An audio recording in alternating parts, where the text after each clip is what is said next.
Hey guys, Nate here, Hill and Ponton's video guy. I know it's been a while, but don't worry, I've been working on a whole bunch of videos that are coming out soon to explain a lot more about VA disability benefits.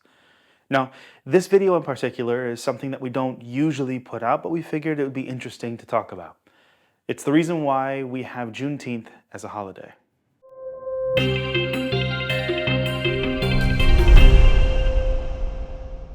A lot of people out there don't necessarily know the history of Juneteenth or why it matters so much to so many Americans.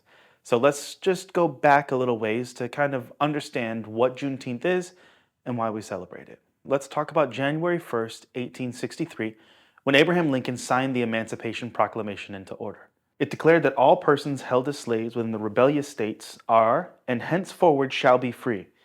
However, Texas resisted the Emancipation Proclamation for more than 2 years. On June 19, 1865, U.S. Army Major General Gordon Granger arrived in Galveston, Texas to enforce the Emancipation Proclamation and free the last enslaved Americans in Texas from bondage.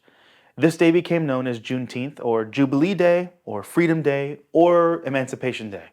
And the reason why it's called Juneteenth is because it's a portmanteau, or a combination of the words June and 19th together to make Juneteenth. It's a linguistic technique in which you shorten things to make them easier.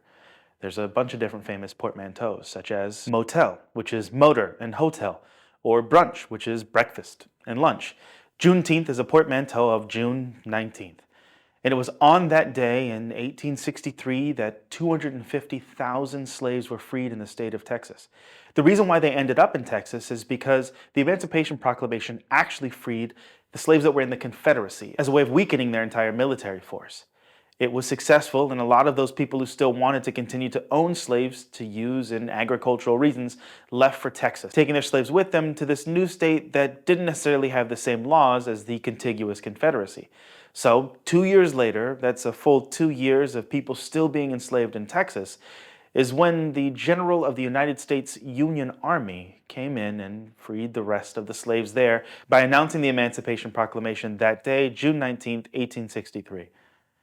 The interesting thing about this is that there were still 4 states or territories that did not adhere to the Emancipation Proclamation at that time. So Juneteenth specifically celebrates when the enslaved people of Texas were told that they had been freed for 2 years at this point, and 250,000 enslaved Americans were free. For those celebrating Juneteenth all across the U.S., we celebrate with you, and as always, thank you for your service.